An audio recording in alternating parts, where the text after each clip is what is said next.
Assalamualaikum warahmatullahi wabarakatuh. Waalaikumsalam warahmatullahi wabarakatuh. Alhamdulillahirabbil alamin wassalatu wassalamu ala asyrofil anbiya'i wal mursalin sayyidina Muhammadin wa ala alihi ajmain. Amma ba'du. Saya selaku moderator pada presentasi pagi hari ini akan membagikan dua sesi. Yang mana sesi yang pertama adalah sesi perkenalan, sesi yang kedua adalah pembahasan dari masing-masing materi. Lanjut saja, lebih tingginya waktu ya langsung ke sesi yang pertama, yaitu sesi perkenalan. Dimulai dari saya dulu. Perkenalkan, nama saya Budi.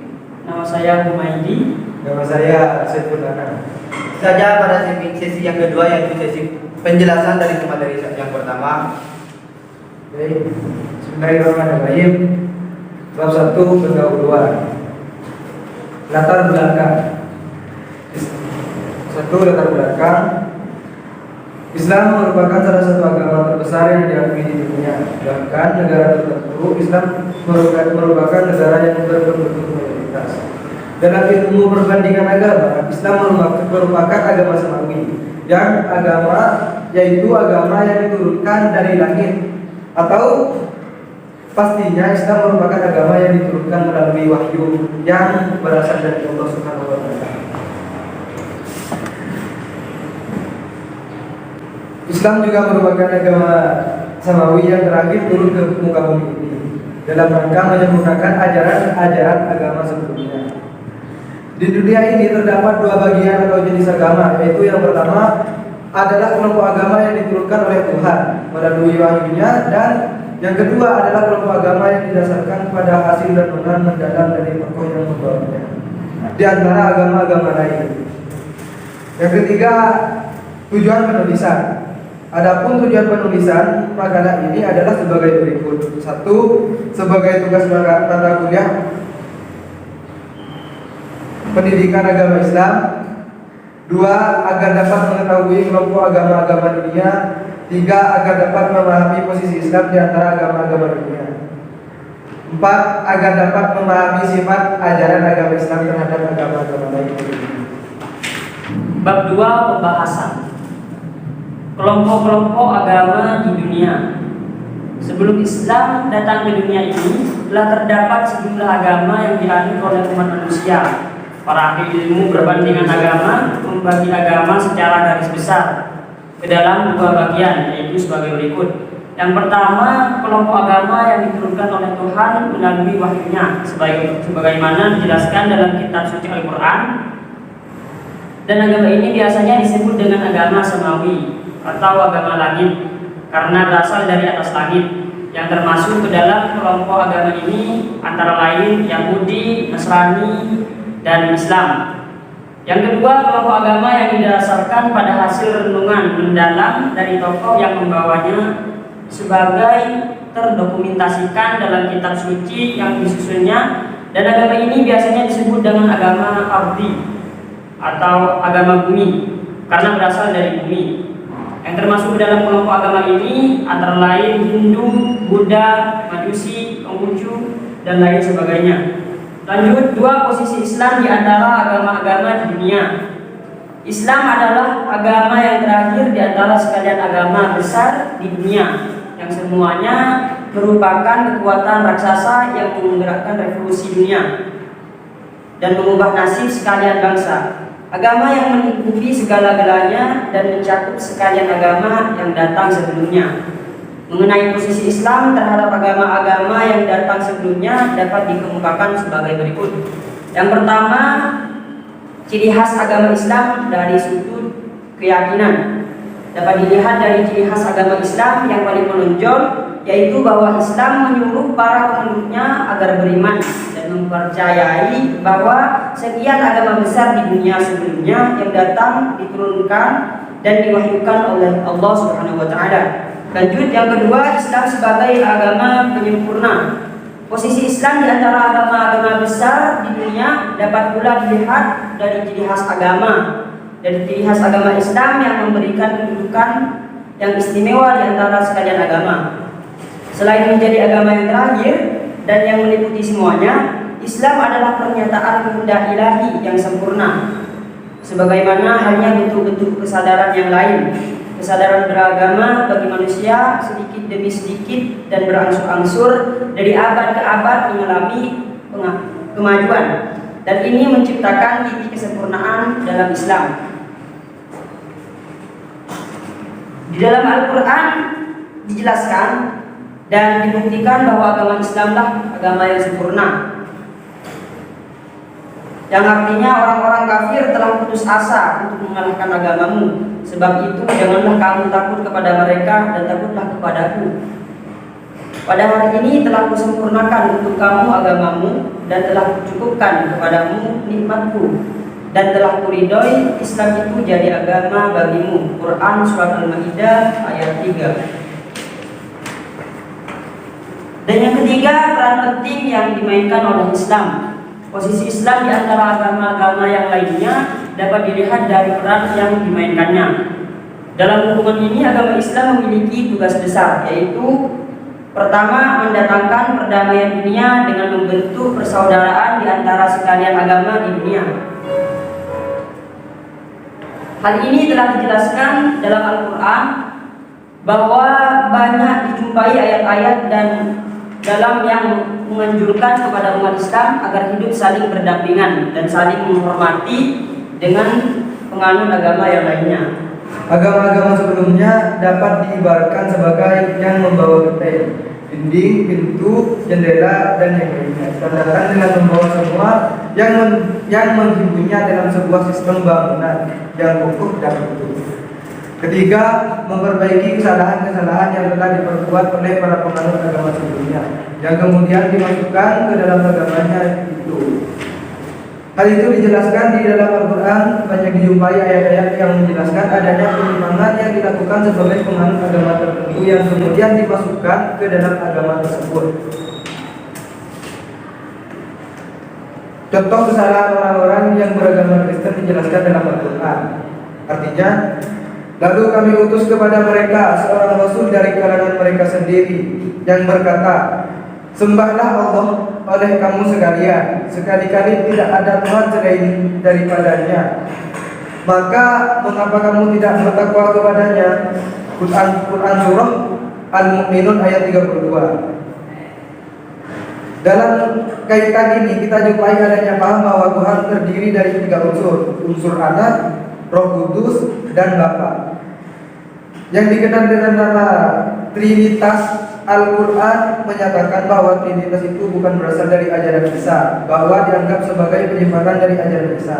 Hal ini pun telah Allah nyatakan dalam Al-Quran, yang artinya sesungguhnya kafirlah orang-orang yang mengatakan bahwasanya Allah salah seorang dari yang ketiga. Padahal sekali-kali tidak ada Tuhan selain dari Tuhan yang Esa. Jika mereka tidak berhenti daripada yang mereka katakan itu, pasti orang-orang yang kafir di antara mereka akan ditimpa siksaan yang pedih. Quran Surah Al-Maidah ayat 73. Yang keempat, unsur pembaharuan di dalam agama Islam. Posisi Islam di antara agama-agama lain dapat pula dilihat dari adanya unsur pembaruan di dalamnya. Dengan datangnya Islam, agama memperoleh arti yang baru. Dalam hal ini paling kurang ada 2 hal, yaitu yang pertama, agama tidak boleh dianggap sebagai dogma atau aturan yang orang harus menerimanya. Jika ia ingin selamat dari siksaan yang kekal, dalam Islam agama harus diperlakukan sebagai ilmu yang didasarkan atas pengalaman universitas umat manusia. Bukan hanya bangsa ini atau bangsa itu saja yang menjadi pilihan Allah yang menerima wahyu ilahi. Sebaliknya, wahyu diakui sebagai faktor penting untuk revolusi manusia. 2, lingkup agama itu tidak terbatas pada kehidupan akhirat saja, melainkan juga mencakup kehidupan dunia. Karena Islam tidak hanya mengajarkan kehidupan akhirat saja, tetapi agama Islam membawa dan mengajarkan kedua-duanya, baik itu kehidupan dunia maupun kehidupan di akhirat. Yang kelima, sifat yang dimiliki oleh ajaran agama Islam.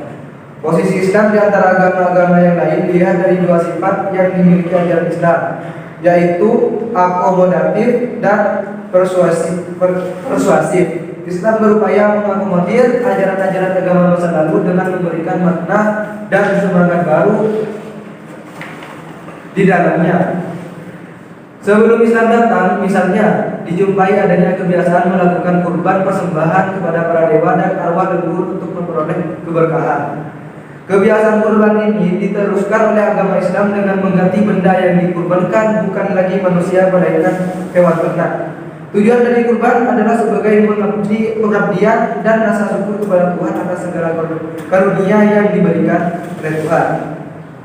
Sedangkan daging kurban diberikan kepada miskin dan orang-orang yang kurang mampu. Syariat atau dalil tentang berkurban ini diabadikan dalam Al-Quran. Yang artinya, sesungguhnya kami telah memberikan kepadamu nikmat yang banyak, maka dirikanlah salat karena Tuhanmu dan berkorbanlah. Quran Surah Al-Kautsar ayat 1 dan 2. Selanjutnya yang kedua adalah diri Islam terhadap agama lain adalah persuasif, bersifat membujuk secara halus. Yaitu dari satu segi Islam melihat adanya hal-hal yang tidak disetujui dan harus dihilangkan.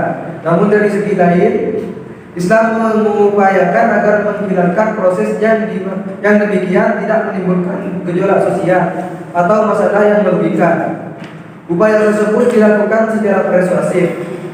Proses tersebut dilakukan secara bertahap sambil menjelaskan makna larangan tersebut yang disesuaikan dengan tingkat kemampuan intelektual atau kecerdasan mereka, hingga akhirnya perbuatan tersebut benar-benar ditinggalkan. Sebagai contoh, terlihat pada larangan Islam terhadap riba, judi, dan minuman keras. Islam menjelaskan bahwa riba dan judi akan menimbulkan kesengsaraan dan merugikan ekonomi sosial masyarakat. Sedangkan minuman keras dapat merusak pikiran dan kesehatan yang dapat merugikan kehidupan manusianya sendiri. Yang keenam, Islam dilihat dari segi moral atau akhlak. Hubungan Islam dengan agama lain dilihat dari segi ajaran moral atau akhlak yang mulia yang ada di dalamnya, seperti kita jumpai ajaran moral dan agama-agama sebagai berikut. Dalam individu terdapat ajaran pengendalian. Dalam Hindu terdapat ajaran pengendalian tentang kesenangan. Ajaran ini mengajarkan bahwa keinginan terhadap kesenangan merupakan hal yang bersifat alamiah sesuai dengan kodrat manusia. Kepada orang yang menginginkan kesenangan, ajaran Hindu mengatakan, silahkan, hal itu tidak jelek karena dunia penuh dengan keindahan dan hal-hal yang menyenangkan bagi panca indera kita. Ajaran tentang pengendalian diri dari mempertaruhkan hawa nafsu yang berakibat terjadinya tindak kejahatan ini dapat pula dijumpai pada agama Buddha. Dalam ajaran Buddha terdapat sejumlah ajaran etis tentang larangan membunuh, larangan mencuri, berdusta, mempertaruhkan hawa nafsu dan minuman-minuman yang memabukkan. Ajaran tentang pengendalian diri dapat pula dijumpai dalam ajaran Yahudi yang dibawa oleh Nabi Isa. Lanjut sifat Islam di antara agama-agama lain. Posisi Islam di antara agama-agama lain tampak bersifat satu, adil. Dengan sifat yang adil, Islam mengakui eksistensi dan peran yang dimainkan atau digunakan oleh agama-agama yang pernah ada di dunia dan tidak memihak salah satu agama serta tidak menyalahkan agama-agama sebelumnya. Yang kedua, objektif. Dengan sifatnya yang objektif, ajaran Islam memberikan penilaian apa adanya terhadap agama-agama lain. Ajaran Islam adalah agama yang memperbaiki dan meneruskan ajaran-ajaran agama yang salah dan tersesat. Yang ketiga, proporsional. Sifat proporsional, Islam memberikan perhatian terhadap ajaran agama yang tidak seimbang. Islam adalah agama yang terbuka, mau berkompromi dan berdialog dengan agama lain. Dengan sifatnya yang demikian ini, Islam telah tampil sebagai penyempurna, korektor, pembenar, dan sekaligus sebagai pembaru. Posisi Islam yang demikian itu membawa umat Islam sebagai umat yang ideal dan sempurna, menjadi pemersatu dan perekat di antara agama-agama yang ada di dunia. Namun demikian, diketahui bahwa di antara agama-agama tersebut terdapat segi-segi perbedaan yang secara spesifik dimiliki oleh masing-masing. Segi-segi perbedaan yang spesifik tersebut terdapat pada ajaran yang bersifat teologis normatif. Ajaran tersebut dianggap sebagai yang ideal dan harus dilaksanakan. Ajaran-ajaran yang demikian itu berkaitan dengan keyakinan dan harus dilaksanakan. Ajaran-ajaran yang demikian itu berkaitan dengan keyakinan dan ritualistis, yakni peribadatan terhadap ajaran-ajaran yang demikian itu masing-masing agama dianjurkan harus menghargai dan menghormati. Dengan melihat posisi Islam yang demikian itu, maka tidak ada alasan bagi siapapun untuk mencurigai atau takut pada Islam. Islam agama perdamaian, jauh dari sikap bermusuhan, peperangan dan sebagainya. Bismillahirrahmanirrahim. Memasuki bab yang ketiga, yaitu bab terakhir yang merupakan penutup. Saya selaku moderator bisa tarik kesimpulan.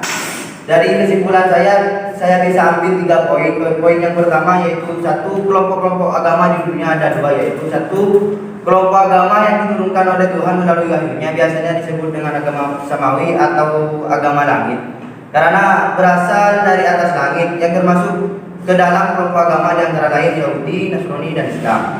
2, kelompok agama yang didasarkan pada hasil renungan mendalam dari tokoh yang membawanya. Agama ini biasanya disebut dengan agama arti atau agama bumi, karena berasal dari bumi, yang termasuk dalam kelompok agama di antara lain Hindu, Buddha, Majusi, Konghucu.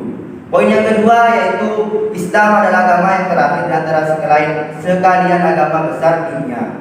Mengenai posisi Islam terhadap agama-agama yang datang sebelumnya dapat dikemukakan sebagai berikut. 1. Ciri khas agama Islam dari sudut keyakinan. 2. Islam sebagai agama penyempurna. 3. Peran penting yang dimainkan oleh Islam. 4. Unsur pembaruan di dalam agama Islam. 5. Sifat yang dimiliki oleh ajaran agama Islam. 6. Islam dilihat dari segi moral atau akhlak. Poin yang ketiga yaitu ada pula sifat ajaran agama Islam di antara agama-agama lain, yaitu 1. Adil, 2. Objektif, 3. Proporsional. Jadi saran dari kami, semoga makalah yang kelompok kami buat dapat memberikan manfaat pengetahuan tentang posisi Islam dalam agama-agama lain di dunia kepada pembaca. Semoga makalah ini dapat membantu para pembaca untuk pembuatan makalah tentang mitologi Islam. Kami menyadari masih terdapat kekurangan dalam makalah ini, maka kami minta saran dan kritik dari para pembaca untuk penyempurna makalah kami. Kurang lebihnya mohon maaf sebanyak-banyaknya. Wassalamualaikum warahmatullahi wabarakatuh. Waalaikumsalam warahmatullahi wabarakatuh.